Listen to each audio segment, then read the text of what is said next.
adab. Dan di pertemuan sebelumnya kita telah membaca hadis yang ke-15, hadis terkait dengan adab-adab berpakaian, ya, di mana pada hadis tersebut Rasulullah sallallahu alaihi wasallam bersabda, la yanzurullahu ila man jarra thawbahu khuyala. Allah tidak akan melihat, tidak akan memandang seorang hamba yang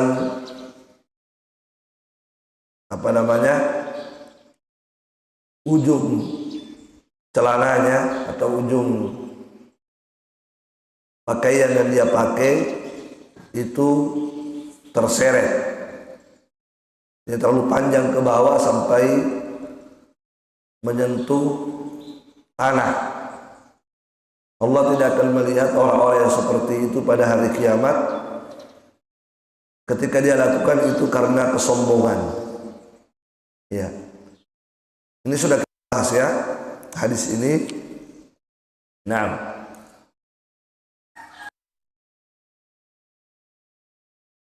kemudian juga sudah kita bahas di situ terkait dengan orang yang isbal. Tentang orang yang isbal itu berpakaian tetapi terlalu panjang sehingga menutupi mata kakinya. Ya, maka apa hukumnya itu sudah kita bahas. Ya, bahwa para ulama dua pendapat. Ada yang mengatakan tidak boleh sama sekali. Haram hukumnya seseorang isbal, celananya terlalu panjang sehingga mata kakinya tutup. Menurut sebagian ulama dan mayoritas ulama berpendapat tidak boleh, haram, sebab macam dengan neraka. Dengan izar fahuwa finnar. Sarung yang melebihi mata kaki, yang melewati dua mata kaki, maka dia diancam dengan neraka. Hadisnya sahih riwayat Al-Bukhari. Tetapi sebagian ulama ada yang mengatakan yang tidak boleh itu kalau sombong. Kalau tidak sombong tidak apa-apa. Itu pendapat sebagian ulama. Tetapi yang benarnya sudah kita bahas ya, sebenarnya sekedar pengulangan saja ringkas. Tapi yang benarnya tetap diharamkan walaupun tidak sombong. Sombong atau tidak sombong tetap diharamkan. Iya. Cuma kalau dia sombong hukumannya lebih berat begitu. Kalau dia tidak sombong, dia lakukan itu tidak sombong, dia celananya terlalu panjang sehingga mata kakinya sudah tertutup.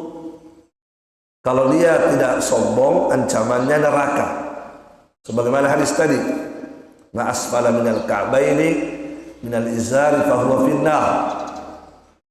Ya, kalau sudah melewati mata kaki sarungnya, maka dia diancam neraka, kata Nabi. Di situ Nabi tidak menyebut sombong atau tidak sombong. Pokoknya kapan turun terlalu panjang maka diancamlah dia neraka.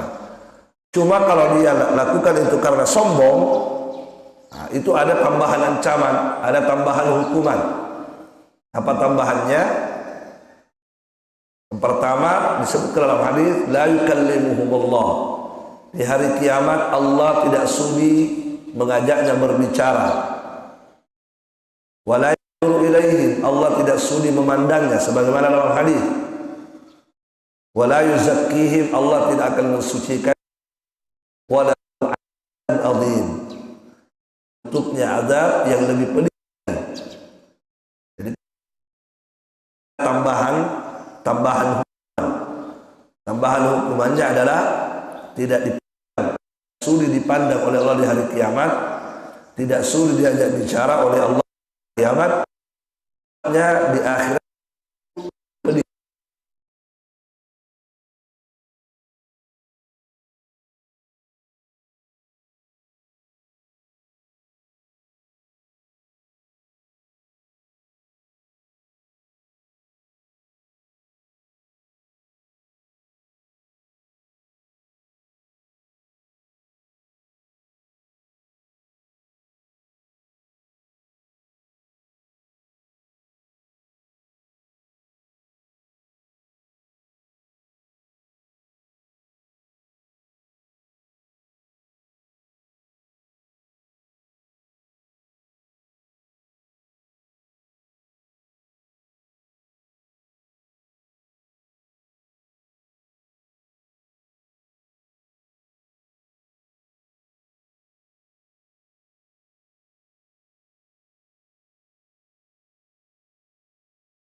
kemudian yang tidak apa, kemudian yang berdosa, kemudian yang lebih berdosa. Begitu ya. Disebutkan demikian itu mulai dari Allah dan dari pertengahan betis. Kalau menggunakan Allah tidak apa-apa, yang penting adalah menggunakan betisnya pertengahan itu tidak masalah. Cuma ada yang tidak dari Allah. Tetapi kalau dia sudah ke bawah hati, itulah yang berdosa dan kembali dengan api neraka. Kalau dia kalau sombong, ada ancaman. Apa tadi? Allah tidak bersudi melihat dengan hati. Ya. Nah, jadi jamaah sekalian, kesimpulannya, ismal atau memanjangkan pakaian yang berlebih pada hati hukumnya haram secara mutlak. Sombong atau tidak sombong tetap ada dilarang. Itu pendapat dari dua dari pendapat para ulama tadi. Ya, ya akan dibahasnya sudah banyak yang sudah menjadi tentang hal ini pada pertemuan sebelumnya. Kemudian kita akan ini pada bab al-adab yang terakhir pada bab yang pertama yang berbunyi. Karena al-adab itu ada pada ayat 16 wa al-amr bin Syu'aib al-Nabi al-Jaddi qala dari Amr bin Syu'aib dari bapaknya dari kakeknya dari Amr bin Syu'aib dari ayahnya dari kakeknya yang dimaksud adalah sahabat yaitu Abdullah bin Amr bin As. Sahabat yang berkata, Rasulullah sallallahu alaihi wasallam. Rasulullah sallallahu alaihi wasallam bersabda, "Kul wasafar wal asf wal tasaddaq fi ghairi sarabin wa la mathila." Akhrajahu Abu Dawud wa Ahmad wa 'allaqahu al-Bukhari. Kata Nabi sallallahu alaihi wasallam, makanlah dan minumlah dan berpakaianlah dan bersedekahlah, tetapi jangan berlebihan dan jangan sombong. Silakan makan. Sebagai Bukhari dalam sahihnya menyebutkan ada dalam ceritakan pada kami hadis itu pula namanya. Kemudian ada namanya sanad. Kalau disebutkan sanadnya berarti itu bukan soal. Tetapi kalau Bukhari masukkan hadis bersabda tidak menyebutkan sanadnya, kalau Bukhari berkata hadis bersabda berarti pada hadis mu'allaq. Nah, Al-Imam Al-Bukhari menyebutkan hadis tadi kita baca di tulisan menyebutkan dalam kitab sahihnya, tetapi secara mu'allaq, tidak menyebutkan secara sanad. Ya. Kalau Imam Bukhari menyebutkan dalam kitab sahihnya tanpa sanad, itu karena sahih dan tidak. Sekali lagi, kalau Imam Bukhari menyebutkan hadis dalam kitab sahih Bukhari tapi tidak menyebutkan sanad, namanya mu'allaq, maka itu bisa sahih, bisa dhaif. Tetapi kalau yang Bukhari menyebutkan sanad, itu sahih. Itu sahih, itu pasti sahih ya. Nah, kalau kita ada paling satu dua hadis. Ya. Beda kalau hadis misalnya hadis yang lain Kalau ada kalau tidak ada tapi bukan semuanya. Nah, jadi seperti itu. Kalau yang pertama menyebutkan secara mu'allaq tadi hadis itu bisa salah. Ya, paham? Nah,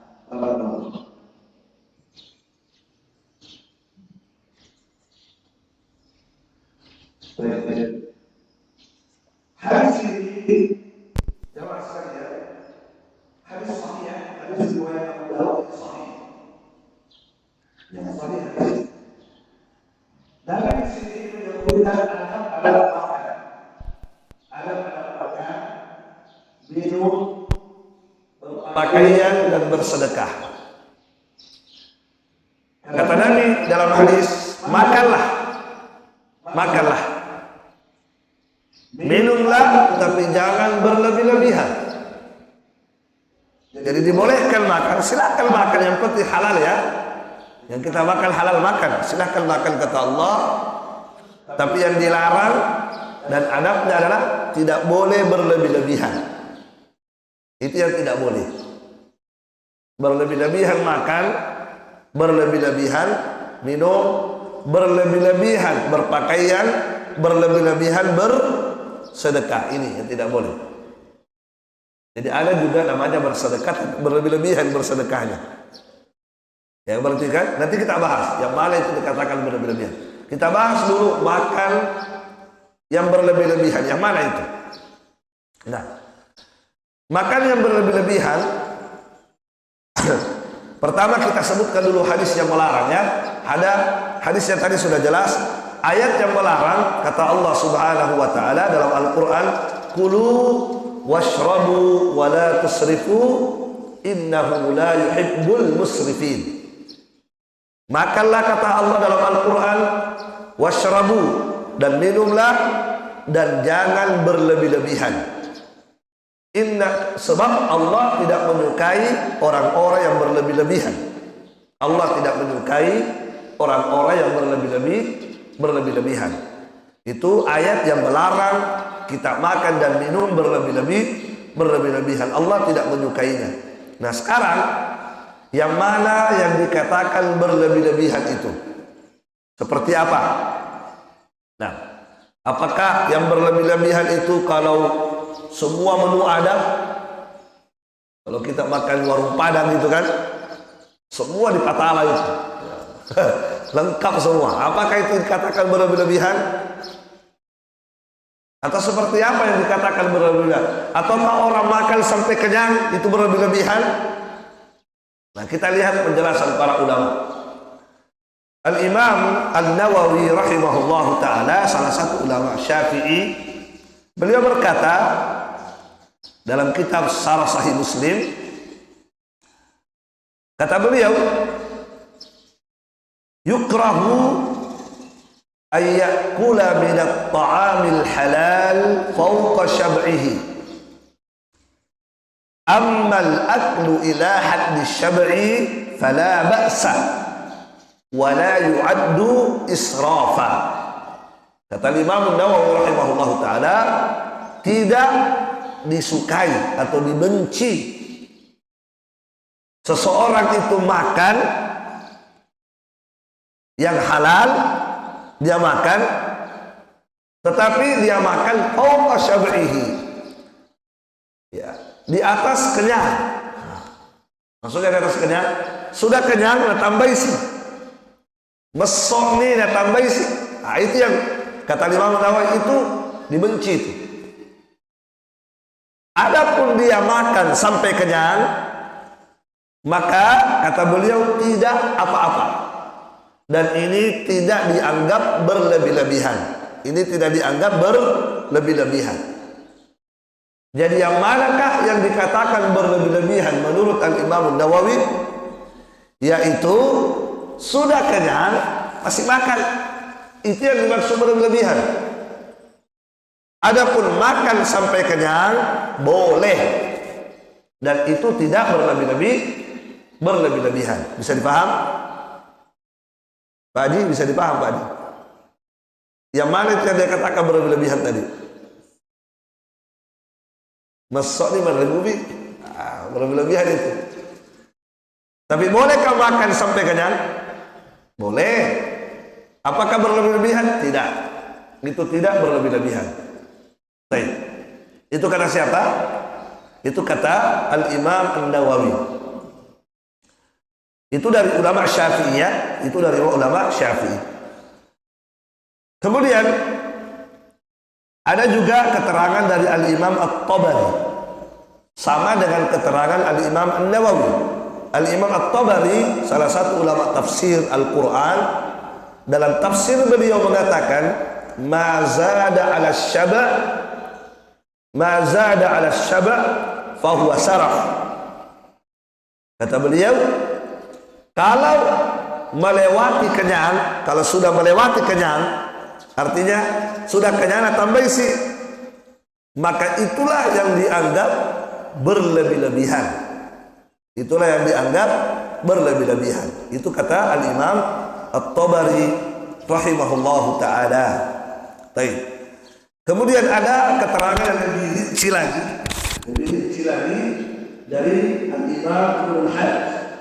Al-Imam Ibnul Hajj ini salah satu ulama besarnya Malikiyah, ulama besar yang bermadzhab Maliki. Beliau berkata, al-mubahu asy-syar'i wal makruhu ma zada 'ala asy-syar'i qalila wa lam yatadarrar bihi wal haramu al-aklu al-kathir al-mudirru bil badan. Kata beliau ada tiga ini. Kata beliau yang pertama, yang mubah, yang boleh. Yang boleh kata beliau adalah kenyang, itu boleh. Kenyang, itu boleh. Yang tidak, yang makruh hukumnya, yang makruh, sudah makruh hukumnya, tidak baik sudah tidak boleh tapi tidak berdosa, sudah makruh hukumnya adalah sudah kenyang, tetapi si cek deh, ya, besok nih, sampai si cek deh. Sampai si bersih dulu. Itu kata beliau apa?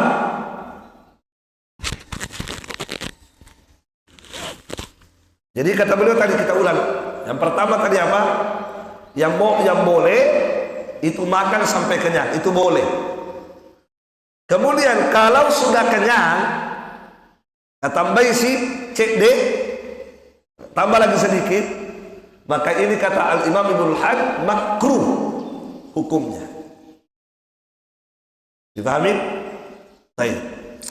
Kalau dia tambah banyak, tambah sisi peneh, besok ni mana coto, tambah si mangkok, ketupat ada tambah teluk batu ada, ya kan? Ya. Maka kata beliau, dan sudah al-mudirru lil badan, dan sudah membahayakan itu badan, kan kalau kenyang itu kan bisa membahayakan badan kalau berlebihan. Segala sesuatu kalau sudah kelewatan pasti bahaya, Pak. Tidak mungkin tidak.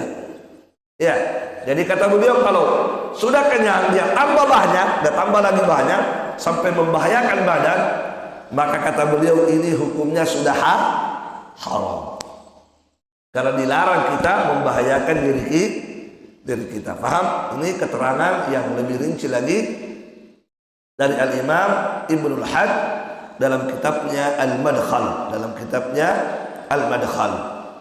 Jelas ya? Jadi sudah jelas yang mana dikatakan berlebih-lebihan, yang sudah kenyang tapi dia tambah lagi. Itu sudah dikatakan berlebih-lebihan. Tapi ada yang makruh hukumnya, ada yang haram. Yang makruh itu kalau dia tambah sedikit saja tambahnya. Tapi kalau banyak tambahannya sampai membahayakan badan, maka itu hukumnya sudah haram. Barakallahu fikum. Baik. Bagaimana kalau misalnya ada orang makan dan minum, ya, dia makan setiap yang dia makan semua yang dia bernafsu memakannya. Dia lihat sesuatu, timbul nafsu makannya, dia makan. Dia lagi-lagi itu nafsu makannya timbul, dia makan. Tapi belum kenyang ya, enggak. Cuma dia makan setiap makanan yang dia bernafsu melihatnya, dia makan. Dia lihat nasi, maka nafsu makan. Dia lihat tempe, nafsu makan. dia lihat ikan nafsu makan, dia lihat ayam nafsu makan. Pokoknya semua yang dia lihat yang ada nafsu makan yang dia makan. Apakah itu berlebihan?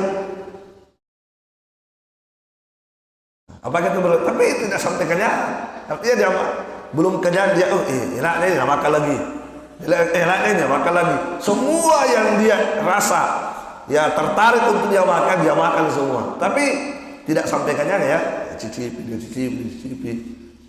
Sampai 20 macam makanan masuk. Tapi tidak sampai kenyang. Artinya tidak berlebihan tadi. Tidak melewati kenyangnya. Nah, apakah itu berlebihan namanya? Tidak. Ya, ada hadis yang menyebutkan itu, tapi hadis itu tidak sahih. Maudhu palsu. Ada hadis mengatakan minas sarafi antakula kulla mastahaita, termasuk berlebih-lebihan adalah engkau makan setiap yang mengundang seleramu. Engkau makan semua makanan yang apa? Yang kamu punya nafsu makan terhadapnya. Nah, ini hadis maudhu palsu. Ini beredar juga di tengah-tengah masyarakat. Tapi sekali lagi hadis ini adalah hadis yang palsu, disebutkan oleh para ulama rahimahullahu taala. Baik. Nah, jadi jamaah sekalian, kesimpulannya yang dilarang itu makan dan minum sampai berlebih-lebihan, dan yang dikatakan berlebih-lebihan sudah kenyang masih tambah, itu yang dikatakan berlebih-lebihan. Adapun makan sampai kenyang boleh, dan itu tidak berlebih-lebihan. Apa dalilnya boleh? Kita sebutkan dalilnya ya. Baik. Dalil bolehnya makan sampai kenyang adalah hadis yang diriwayatkan oleh Al-Imam Al-Bukhari. Hadis yang diriwayatkan oleh Al-Imam Al-Bukhari dari sahabat Abu Talha Al-Ansari. Ya. Waktu itu Nabi atau Abu Talha melihat Nabi suaranya sudah lemah, sudah loyo suara Nabi. Kenapa? Nabi sudah lapar. Sudah loyo suaranya Nabi ya. Sudah lemah suara Nabi karena menahan lapar.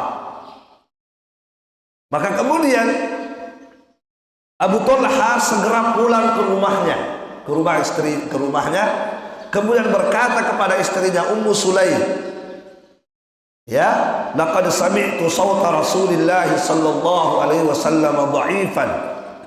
Aku telah mendengarkan, wahai istriku, aku telah dengarkan suara Nabi sudah loyo, sudah lemah karena Nabi lapar. Fahal indaka min syai', apakah engkau punya makanan yang bisa kita berikan kepada Nabi? Waktu itu memang sedang kesulitan semua orang. Ya. Kemudian qala, berkatalah istrinya, ada, tapi sedikit. Sedikit makanan yang kita punya. Apa itu? Yaitu ada sedikit gandum yang kita punya, dan mereka makan gandum ya, bukan beras. Ada gandum sedikit yang kita punya, tapi tidak banyak. Ya, akras, hanya beberapa, ya sedikit untuk porsi satu orang bisa atau 2 orang bisa. Maka kata Abu Talha, ya sudah, masak. Kemudian Abu Talha pergi memanggil Nabi. Barakallahu fikum. Nah, ternyata jamaah sekalian, setelah Nabi datang, makanan yang sedikit tadi, ternyata Nabi datang, Nabi membawa beberapa orang waktu itu.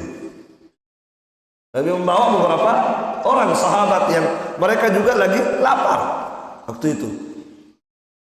Mereka bawa.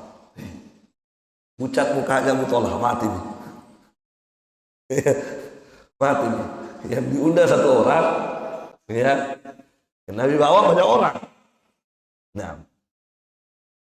jamaah sekalian, ini ada di sini, ada petunjuk di sini sebenarnya. Kalau kita diundang sendiri, ya kita yang datang, jangan panggil orang. Ya, kalau mau panggil orang, minta izin dulu. Bagaimana? Saya bawa temanku, bagaimana? Kalau diizinkan silakan bawa. Tapi kalau tidak diizinkan jangan. Ya, makanya Nabi tadi membawa, tapi ketika dia bawa, dia minta izin dulu. Bagaimana? Apakah yang saya bawa ini dibolehkan makan? Minta izin dulu Nabi. Dibolehkan masuk makan atau tidak? Kalau tidak saya suruh pulang. Nah, jadi begitu aturannya. Jadi kalau kita sendiri yang diundang, jangan bawa orang. Minta izin dulu sama orang. Bagaimana kalau saya bawa orang? Boleh bawa. Kalau tidak, jangan bawa. Nah, Nabi situ bawa banyak sahabat dibawa. Ya.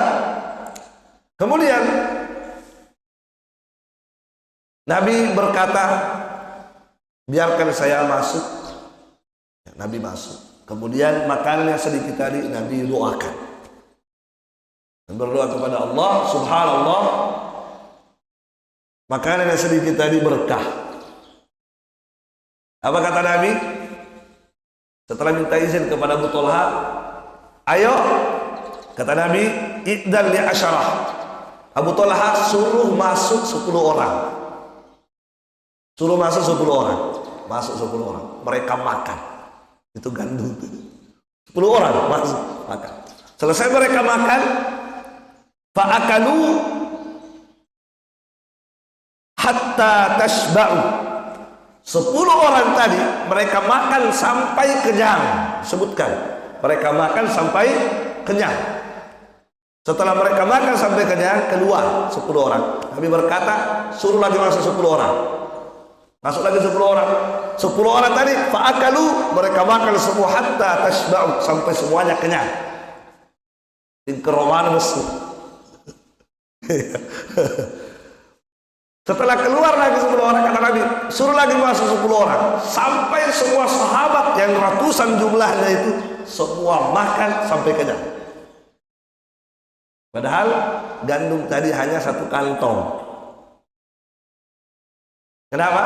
Nabi berdoa kepada Allah supaya memberikan keberkahan pada makanan itu. Masya Allah ya. Baik.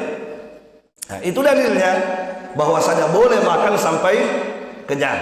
Makanya Al-Imam Al-Bukhari ketika menyebutkan hadis ini, beliau berkata, babu man akala hatta yashba'a.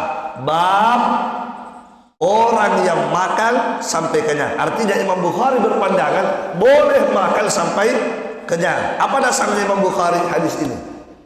Bolehnya. Hadis yang lain bolehnya makan sampai kenyang adalah kisah Nabi keluar di malam hari. Dan hadisnya sahih. Nabi keluar di malam hari, bertemulah dengan Abu Bakar. Nabi tanya, Abu Bakar, ma kharajaka min baitika hadhil lailah? Apa yang menyebabkan engkau keluar malam-malam begini? Apa kata Abu Bakar? Al-ju', lapar. Kata Nabi, wallahi laqad akhrajani ma akhrajaka. Sungguh demi Allah, kata Nabi, saya juga keluar seperti kamu keluar karena lapar kak juga. Ayo kita pergi cari makan. Pergilah mereka berdua cari makan. Ketika mereka berjalan cari makan, ketemu lagi dengan Umar. Nabi bertanya, Umar, kamu kenapa? Kata Umar, melupu toka. Lapar kan juga. Kata Nabi, ayo kita cari makan bertiga. Ya, Masya Allah ya, bertiga, 3 orang manusia terbaik lapar. Nabi lapar, Abu Bakar lapar, Umar lapar. Nabi lapar, cari makan di malam hari bukan karena tidak sempat masak, karena memang tidak ada makanan di rumahnya Nabi yang mau bisa dimakan, sehingga Nabi mau pergi cari makan di rumahnya sahabat. Ya, keluarlah mereka bertiga cari makan. Nabi, Abu Bakar, Umar. Abu Bakar itu apanya Nabi? Mertuanya Nabi. Umar, mertuanya juga. Mertua dan menantu kelaparan. Dan mereka pergi cari makan. Masya Allah. Jadi Masya Allah, mertua dan menantu selalu akur dulu. Sekarang begitu. Masya Allah. Baik, jemaah sekalian, mereka datang ke rumah sahabat Ansar. Nah, karena dikenal itu Ansar itu sangat dermawan, terkenal sekali itu. Kalau Ansar itu wah luar biasa itu. Kalau sudah berbicara Ansar, terkenal kelebihan Ansar. Di antara ciri khas Ansar itu dermawannya luar biasa. Termasuk Abu Talha tadi. Abu Talha itu Ansar. Datanglah mereka ke rumah sahabat Ansor. Ketika sahabat Ansor melihat 3 orang terbaik datang, wah luar biasa. Mereka segera menyiapkan jamuan, dipotongkan kambing, masya Allah luar biasa. Nah, dihidangkan makanan itu. Mereka pun makan bertiga. Setelah selesai makan, kata Abu Bakar As-Siddiq dalam hadis yang sahih tadi, Abu Bakar berkata, "Falamma an syabi'u warawau." Tatkala mereka semua sudah kenyang dan mereka sudah puas dengan minuman-minuman yang disuguhkan. Perhatikan kata Abu Bakar, tatkala mereka sudah kenyang. Di sini dalilnya ya. Tatkala mereka sudah kenyang dan mereka sudah puas dengan minuman-minuman yang ada, disitulah Nabi bersabda, "La tus'alunna an hadzal na'im yaumal qiyamah." Kalian betul-betul pasti akan ditanya oleh Allah tentang nikmat yang baru saja yang Allah berikan kepadamu. Kalian akan ditanya oleh Allah tentang nikmat yang baru saja Allah berikan kepada kalian. Apa nikmat yang baru mereka dapat? Kata Nabi, asabakumul ju', kalian sebelumnya lapar, kemudian kalian tidak pulang ke rumah kecuali sudah dalam keadaan kenyang. Artinya makanan yang kalian makan tadi sampai kenyang itu nikmat dari Allah Subhanahu wa taala, dan nikmat ini akan diminta pertanggungjawaban oleh Allah pada hari kiamat. Jadi semua nikmat yang Allah berikan itu kita harus pertanggungjawabkan di hadapan Allah Subhanahu wa taala. Setiap harta nikmat yang Allah berikan ada hisab di hari kiamat, termasuk beras yang kita makan sehari-hari, termasuk minuman yang kita minum sehari-hari. Semuanya kata Nabi tadi, la tus'alunna, sungguh kalian betul-betul akan ditanya oleh Allah Subhanahu wa ta'ala. Sama dengan firman Allah, "Tsumma la tus'alunna yauma idzin 'anil na'im." Kemudian kalian pasti akan ditanya oleh Allah tentang semua nikmat yang telah Allah berikan kepada kalian. Makanya jamaah sekalian, orang yang kaya itu lambat masuk surga. Sangat lambat. Orang miskin sudah lama masuk surga, ratusan tahun kemudian baru menyusul orang kaya. Kenapa? Karena orang kaya banyak hisapnya. Semua harus dihisap. Mobilnya 3 harus dihisap 3-tiganya. Dan itu satu harta dihisap itu luar biasa panjangnya itu hisap. Luar biasa lamanya itu diperiksa oleh Allah Subhanahu wa ta'ala. Luar biasa ya. Nah, ya, jadi semua nikmat yang Allah berikan kepada kita, ingat kata Nabi tadi, semua akan dipertanggungjawabkan oleh di hadapan Allah Subhanahu wa taala. Nah, dalam hadis tersebut, 2 hadis yang kita sebutkan tadi menunjukkan bolehnya kenyang. Al-Imam Ibnu Battal rahimahullahu taala berkata, fi hadhil ahadits jawazus syab'. Pada hadis-hadis ini menunjukkan bolehnya makan sampai kenyang. Baik. Nah, kemudian jamaah sekalian, barakallahu fikum, itu tadi makan dan minum ya, masuk makan dan minum sampai berlebih-lebihan. Itu yang tidak boleh, dan kita sudah sebutkan tadi yang mana yang dikatakan berlebih-lebihan. Tetapi yang lebih afdol, lebih bagus itu makan sampai makan tidak kenyang, itu yang lebih bagus. Makan sedikit itu lebih bagus. Kalau bisa ya, itu yang lebih bagus. Makan sedikit. Tapi boleh kenyang, boleh. Tetapi kalau kita makan sedikit, itu yang lebih bagus. Lebih bagus itu. Kenapa? Karena ada hadis Nabi SAW. Nabi bersabda, "Ma mala'a ibnu Adam wi'aan syarran min batnihi." Tidak ada kantong, tidak ada wadah yang paling jelek, ya, tidak ada wadah yang paling jelek daripada perut. Nah, itu kata beliau, daripada perut yang diisi sampai penuh. Itu. Jadi tidak ada wadah yang paling jelek daripada perut ketika perut itu diisi sampai penuh. Nah, itu kata Nabi, jelek itu. Tapi tidak haram ya, cuma tidak bagus. Nabi mengatakan jelek itu kalau wadah perut itu diisi malak, diisi sampai penuh. Kalau ember diisi air sampai penuh bagus. Iya. Iya, kalau ember diisi air sampai penuh bagus. Kalau gelas diisi kopi susu sampai penuh bagus. Apalagi penikmat kopi. Kalau diisi setengah tidak bagus. Ya kan? Tapi kalau diisi full mantap itu. Kalau kopi susu.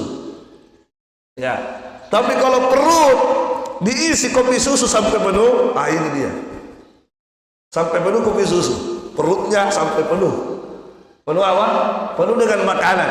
Kata Nabi SAW, tidak ada wadah yang lebih jelek daripada perut ketika perut itu diisi sampai penuh. Itu tidak baik. Ya. Kemudian kata Nabi, ya, fa in kana la mahalah. Ini menunjukkan tidak masalah kenyang. Kenapa? Karena Nabi bilang begini, fa in kana la mahalah, jika memang harus diisi penuh, ya, jika memang harus diisi penuh, maka tidak masalah. Tidak masalah. Tetapi kata Nabi, yang lebih bagus itu adalah fasulusun li ta'amihi. Afwan ya. Fa in kana la mahala. Hadis ini maksudnya, fa in kana la mahala, jika memang perutnya harus diisi, afwan. Jika perutnya memang harus diisi kata Nabi, jadi Nabi tadi menyebutkan kalau diisi kenyang itu tidak baik. Jika memang perutnya harus dia isi, maka yang lebih bagus kata Nabi adalah isilah perutnya dengan makanan sepertiga. Fasulusun li ta'amihi. Isilah perut itu dengan makanan sepertiga. Wa thuluthun li syarabihi. Kemudian isilah perut itu dengan minuman sepertiga juga. Wa thuluthun li nafasihi, dan isilah perut itu, biarkan perut itu sepertiga bernapas. Sepertiga kosong. Itu kata Nabi. Paham? Jadi hadis ini sahih. Nabi tadi menyebutkan bahwa kalau kenyang itu tidak baik, tapi tidak haram ya, karena Nabi dan para sahabat pernah kenyang dan disaksikan oleh Nabi mereka kenyang, tidak masalah. Tapi itu kurang baik kata Rasulullah SAW. Ya, kalau mau diisi itu perut, yang bagus itu adalah sepertiga makanan, sepertiga minuman, dan sepertiga ruang untuk bisa bernapas. Karena kalau kita isi semua makanan, isi semua minuman, apa yang terjadi? Susah bernapas. Nah, biarkan ada ruangan dalam perut kita untuk bisa bernapas. Itu kata Nabi sallallahu alaihi wa ala alihi wasallam. Baik. Barakallahu fikum. Ya.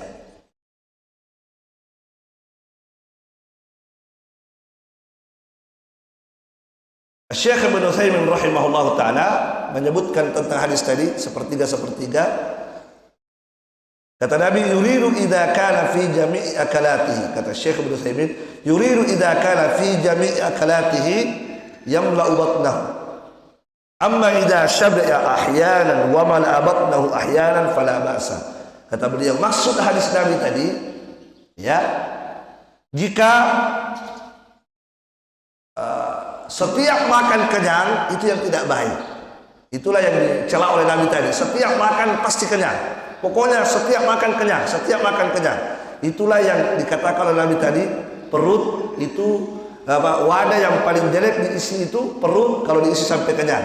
Kata Syekh Ibnu Utsaimin, ini maksudnya kalau setiap makan kenyang. Itu yang dicela oleh Nabi. Pokoknya asal makan pasti perut, penuh perutnya. Adapun kalau dia makan sesekali kenyang, tidak masalah, tidak ada yang tercela di situ. Jadi yang tercela itu adalah pokoknya semua makannya kenyang, pokoknya asal makan kenyang, asal makan kenyang. sampai dia isi penuh. Itu yang kata Syekh, itulah yang dimaksud oleh Nabi dalam hadis yang tidak baik. Paham? Tapi adapun kalau dia makan sampai kenyang, sesekali kenyang, kadang-kadang kenyang, kadang-kadang tidak, itu tidak masalah, kata Syekh Ibnu Utsaimin rahimahullahu taala. Nah, ya. Kemudian di sini ada keterangan yang sangat bagus. Ini Masya Allah, ini Al-Imam Ibnu Al-Arabi rahimahullahu taala, salah satu ulama Maliki, berkata, fi qillatil akli manafi katsira. Makan sedikit itu manfaatnya sangat banyak. Makan sedikit itu manfaatnya sangat banyak. Makanya Nabi pernah bilang, makan itu cukup suapan-suapan kecil. Nabi pernah bilang begitu ya. Makan itu seharusnya cukup suapan-suapan kecil yang yukinna sulbahu, yang bisa menegakkan tulang sulbi, tulang belakang. Jadi itu harusnya begitu, kata Nabi ya. Itu yang paling bagusnya. Tidak ada yang kalah bagus sudah itu, kata Nabi. Ya apa? Luqaimah. Luqaimah artinya suapan-suapan kecil. Bagaimana itu Pak suapan-suapan kecil? Itu. Kalau orang Yaman akao. Orang Yaman akao dan rena. Ya. Jadi makanya Nabi itu kalau makan pakai tiga jari. Kalau makan kurma 3 jari. Artinya artinya tidak banyak dia makan. Cukup untuk apa tadi kata Nabi? Yuqimna sulbahu. Cukup untuk menegakkan tulangnya untuk beribadah. Sebab kalau tidak makan juga tidak bisa berdiri sholat. Tidak bisa ini bangkit, tidak bisa tegak ini tulang-tulang. Itu makanan untuk bisa menegakkan tulang-tulang kita beribadah kepada Allah.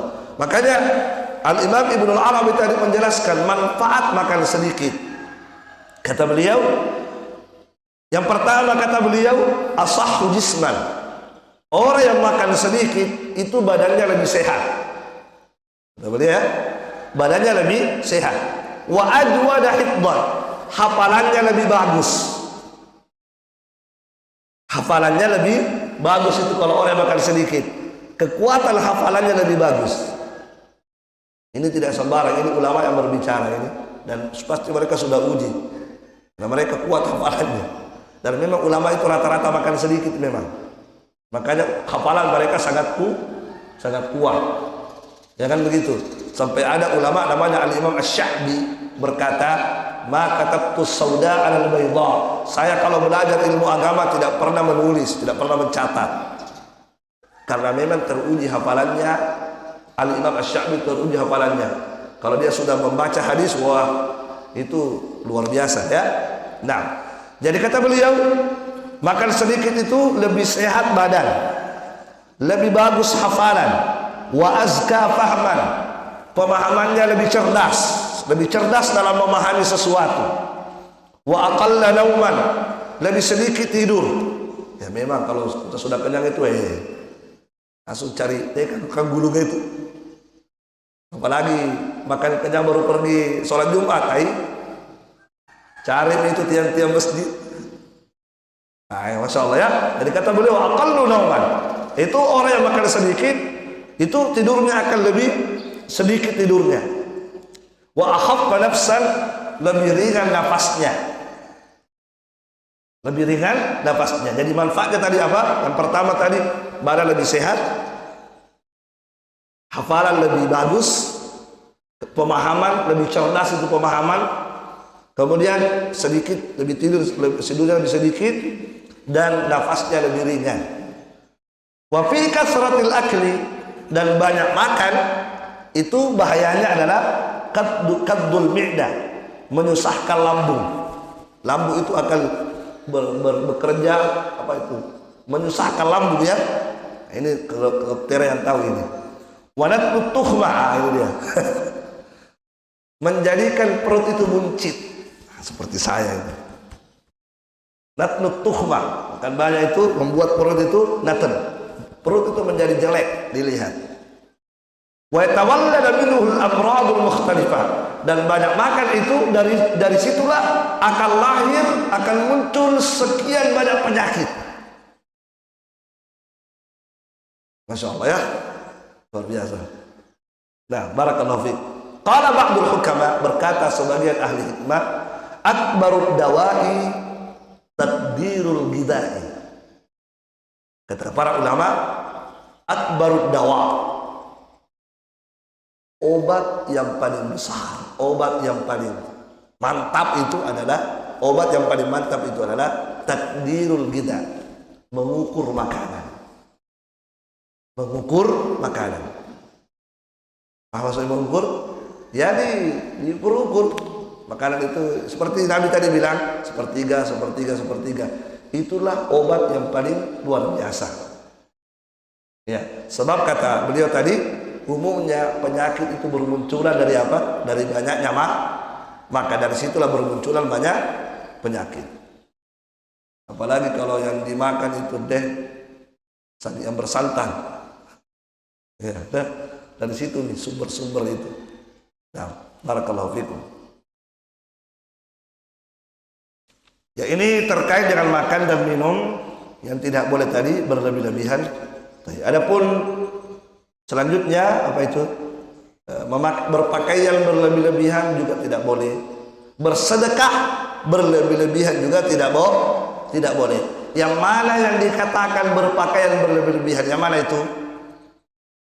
Kata para ulama, pertama, berpakaian berlebih-lebihan itu, kata Al-Hafidz Ibnu Hajar Al-Asqalani, salah satu ulama Syafi'i yang menulis juga kitab ini, beliau berkata, wa minal israfi fil libasi al-isbal, termasuk berlebih-lebihan dalam berpakaian adalah isbal. Isbal, apa tadi isbal? Kainnya melebihi mata kaki. Maka Al-Hafidz mengatakan itu termasuk berpakaian berlebih-lebihan. Berlebih-lebihan itu. Sebab yang namanya berlebih-lebihan itu melewati batas syariat. Itu namanya berlebih-lebihan. Kapan melewati batasan syariat, maka itu dianggap berlebih-lebihan. Dan syariat sudah memberikan batasan sampai mata kaki. Berarti kalau lewat mata kaki, maka dianggaplah berlebih-lebihan dalam berpakaian seperti itu. Baik.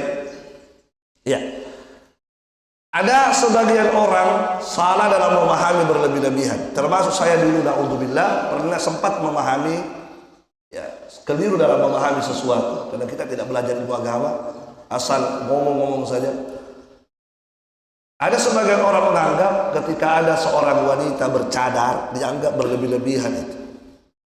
Pakaianmu berlebih-lebihan. Naudzubillah, ya, saya juga sempat memahami seperti itu. Dan begitu. Apakah betul orang yang bercadar berlebih-lebihan? Tidak. Sebab apa tadi yang dimaksud berlebih-lebihan? Melewati batasan yang disyariatkan. Bercadar termasuk disyariatkan. Bercadar termasuk yang disyariatkan. Mana dalilnya? Banyak dalil. Tidak perlu kita jauh-jauh dulu, karena nanti kita sulit memahaminya. Nabi bersabda kepada orang yang umroh atau haji. Apa kata Nabi?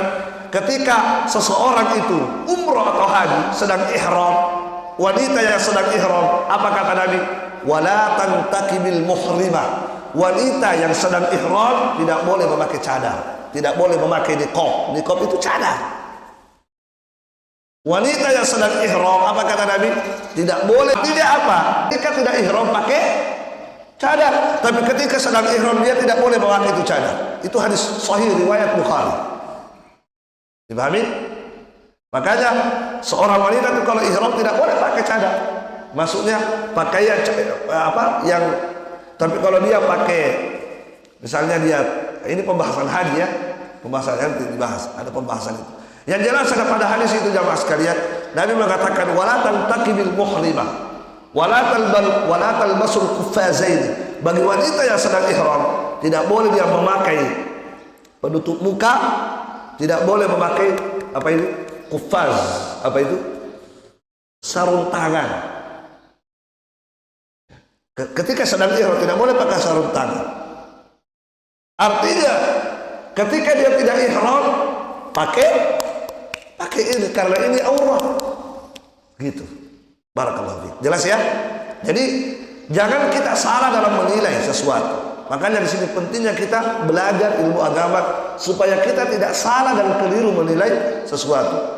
Sekali lagi terus terang, saya pernah keliru juga memahami seperti itu.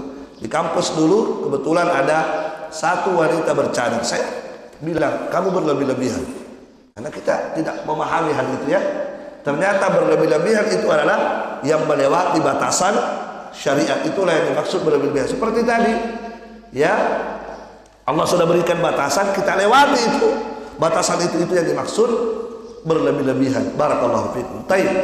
Kemudian jamaah sekalian, rahimani wa rahimakumullah, termasuk berlebih-lebihan dalam berpakaian itu dijelaskan oleh para ulama kita seperti Syekh Sulaiman Ar-Ruhaili hafizahullah taala, kata beliau seperti seseorang yang membeli banyak pakaian dia beli, tapi untuk dikoleksi saja, bukan mau dipakai, untuk dikoleksi. Beli ini, beli sepatu, wah banyak sepatu untuk dikoleksi, tidak semua dipakai. Jadi kita membeli pakaian itu yang dibutuhkan, yang mau dipakai. Sepatu demikian, satu cukup atau dua paling banyak, supaya kalau dicuci satu ya satu dipakai kan, itu tidak masalah. Ini tidak, sampai buat lemari khusus koleksi, itu tidak dibenarkan, karena itu harta milik Allah Subhanahu wa ta'ala yang akan dipertanggungjawabkan di hadapan Allah Subhanahu wa ta'ala. Nah, itu tidak boleh ya. Jadi itu termasuk berlebihan sampai beli banyak untuk dikoleksi saja. Kemudian berikutnya kata beliau, termasuk berlebih-lebihan adalah membeli barang dengan harga yang tinggi, mahal sekali. Dia beli barang dengan harga yang mahal, ya. Tetapi tujuannya hanya untuk at-tarattuh. Apa tarattuh? Pamer-pamer, gaya-gaya. Ada orang, masya Allah, sekarang itu ada tas jutaan, tapi juga saya, pas ada tas jutaan, sampai 2 juta, 3 juta, banyaknya tas 500.000, mantap. Sudah kuat, sudah bagus kualitasnya. Ini ada orang beli tas sampai berapa? 2 juta. Tasnya kecil. Coba, muat apa itu? Dompet satu. Masya Allah. Ini yang apa diulun lelakain dah. Tasnya 2 juta. Tas perempuan biasanya begitu. Ada tas 250.000, 300.000 sudah bagus. Itu tolong mau beli 2 juta. Kenapa? Masih Rika jokerku arisan aku tanya tas 2 juta. Ini yang dimaksud berlebihan. Ya, sampai akhirnya dia beli itu baru kemudian lampas sekali dia mau pamer. Tasku 2 juta. Apalagi lupa yang buka anunya. Akhirnya dimaksud berlebihan.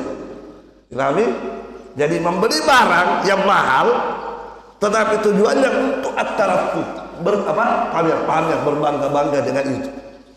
Adapun kata Syekh, adapun kalau dia membeli barang yang mahal, tapi dia butuh itu barang, cuma mahal, dia butuhkan, cuma mahal ya, dan dia punya duit membelinya. Dan dia butuh itu barang, cuma barang itu harus dibeli dengan harga yang mahal, dan kita butuh.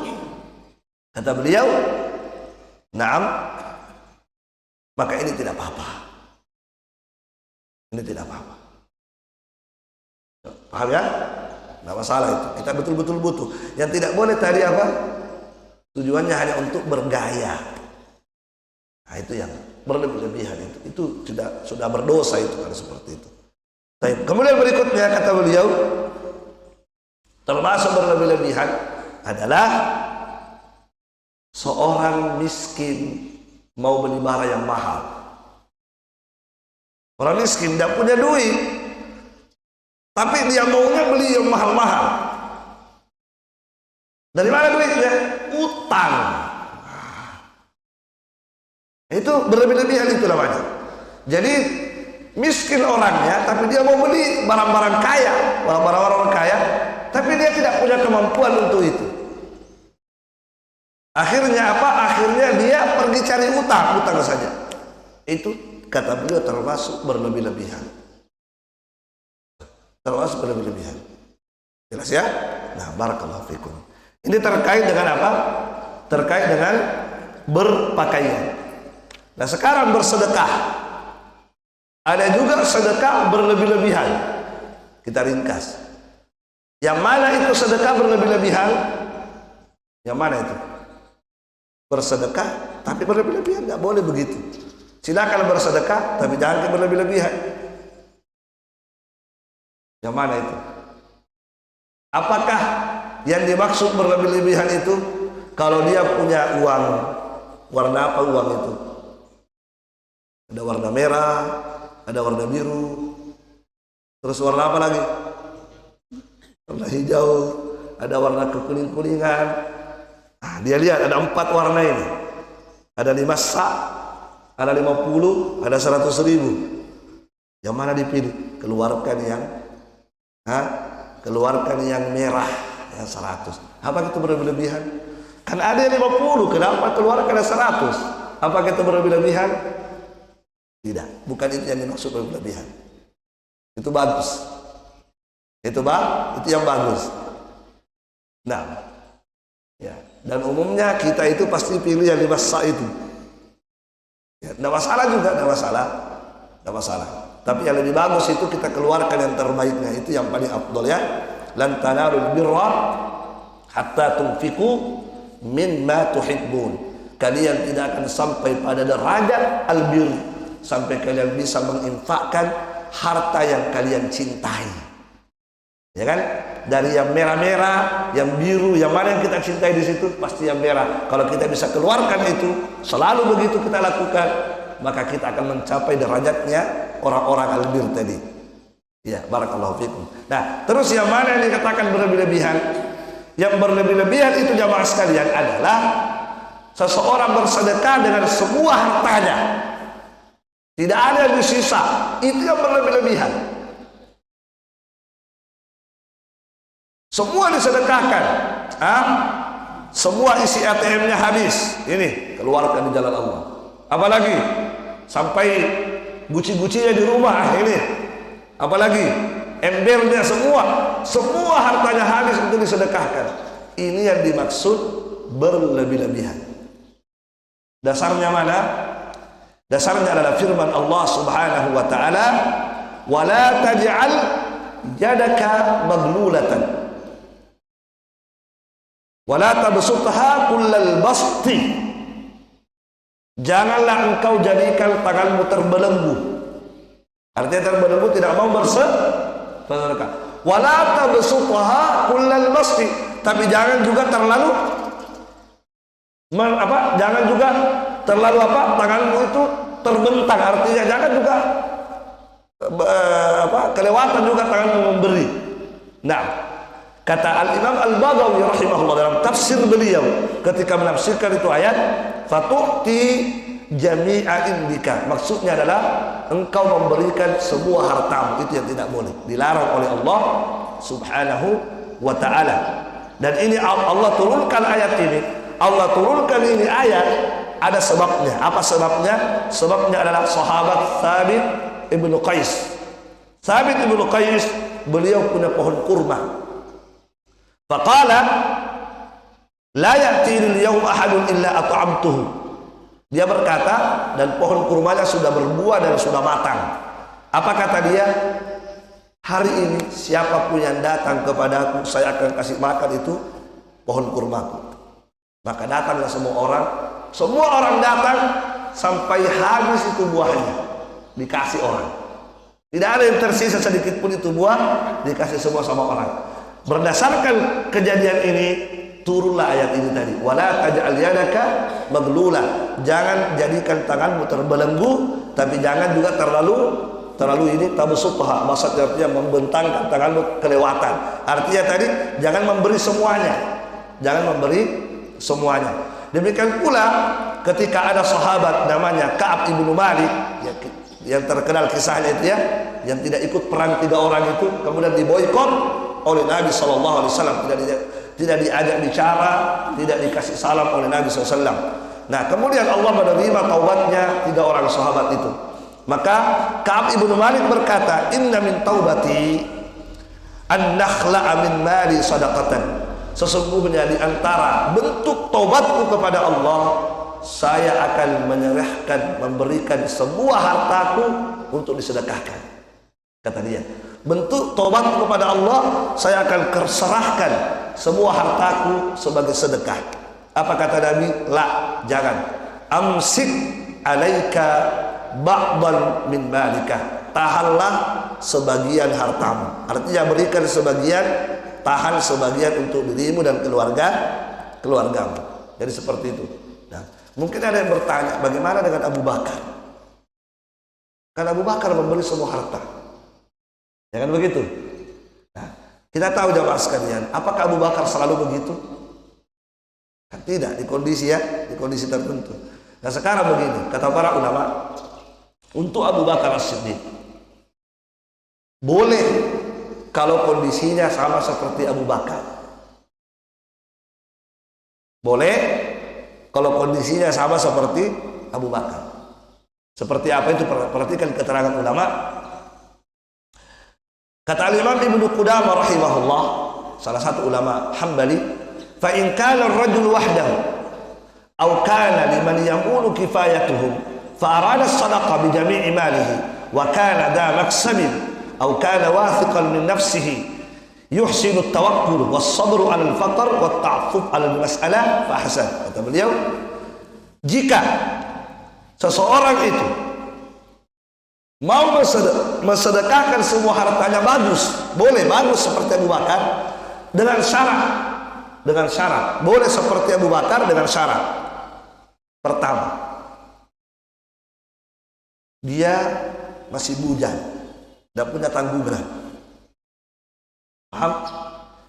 Atau ada tanggungannya, ada tanggungannya, ada keluarganya, tetapi keluarganya bisa bersabar, paham? Keluarganya tadi bisa bersabar dengan ketika tidak ada apa-apa, bisa bersabar keluarganya, boleh, bisa dipaham? Tetapi kalau keluarganya tidak bisa bersabar, tidak boleh, karena dia wajib memberi nafkah kepada keluarga, kan begitu? Jangan sampai dia mau mengamalkan sunnah, kewajibannya ditelantarkan. Kan bersedekah sunnah, sementara menafkahi keluarga itu wajib. Jangan sampai tujuannya bersedekah, dia kasih semua orang sedekah, sementara istrinya kelaparan dan istrinya tidak bisa bersabar, maka ini tidak boleh, paham? Nah, Abu Bakar keluarganya, semua keluarga hebat.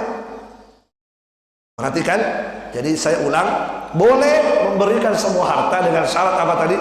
Dia membujang, atau dia punya keluarga tapi ada yang menanggung keluarganya, atau bisa bersabar keluarganya ketika tidak mendapatkan apa-apa. Kemudian syarat berikutnya, ketika dia berikan itu hartanya semuanya, kata Imam Ibnu Qudamah, dia punya usaha, memang ada usahanya, dia punya usaha tetap, paham? Ketika dia berikan semua, tidak ada ini, karena dia punya usaha tetap, ada gaji tetapnya, bisa dipaham? Nah, maksud dia punya gaji tetap. Au kana wathiqan min nafsihi bi husni tawakkul. Yang berikutnya, ketika dia memberikan semuanya, dia punya kekuatan iman, kekuatan tawakal yang bagus, seperti Abu Bakar. Makanya Abu Bakar ketika ditanya, apa yang kamu sisakan untuk keluargamu? Apa jawabannya? Taraktullah wa rasulah. Aku tinggalkan untuk mereka Allah dan Rasulnya. Abu Bakar punya kekuatan ini. Abu Bakar yakin kalau saya memberikan semua hartaku di jalan Allah, pasti Allah tidak akan menyanyiakan keluarga saya. Itu namanya kekuatan tawakal. Tidak masalah kalau bisa seperti itu, kan begitu. Kemudian berikutnya, ya, dia dia ketika memberikan semuanya, tidak boleh dia berikan kemudian pergi minta-minta. Dia kasih semua, ketika tidak ada, akhirnya tidak sabar berkeluh kesah, akhirnya pergi mengemis. Tidak ada uangku kodok. Siapa suruh kasih sama orang? Nah, itu syaratnya ya. Jadi boleh saja memberikan semua harta kita dengan beberapa persyaratan tadi. Kalau tidak bisa memenuhi persyaratan tadi, maka tidak diperbolehkan dalam agama dan dianggap berlebih-lebihan dalam bersedekah.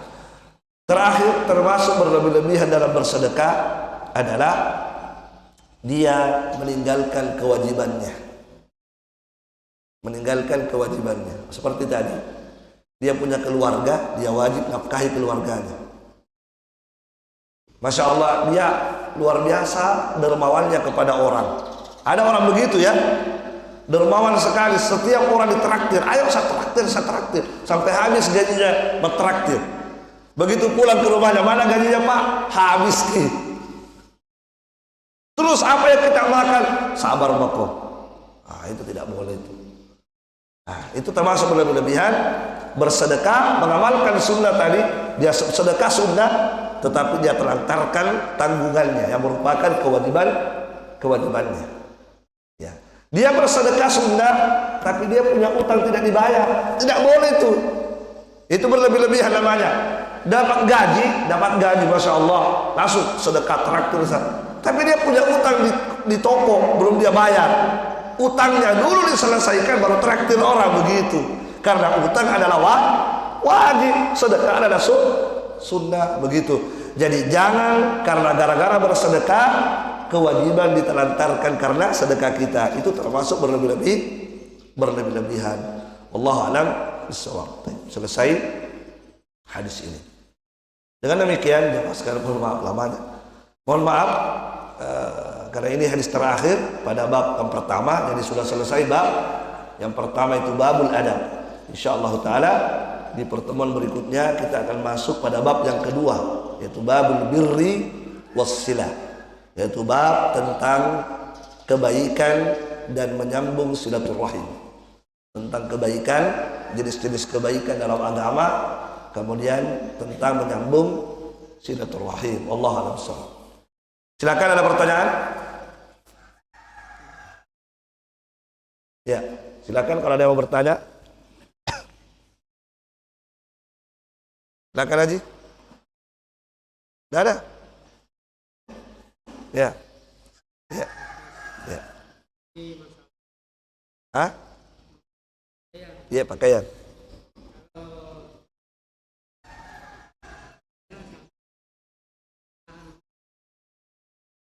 Ya. Ya. Ya. Ya. Baik. Jadi kalau dia melewati, di atasnya lagi pertengahan betis, yaitu kalau tidak sampai kelihatan aurat boleh, karena aurat itu kan lutut. Kalau dia bisa, kalau dia lewati kemudian tidak sampai nanti kelihatan lututnya, itu tidak masalah.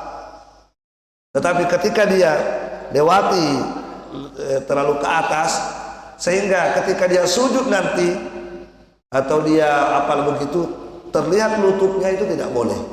Jadi dilihat saja, diperkirakan saja. Kalau dia melewati di atasnya pertengahan betis bisa kelihatan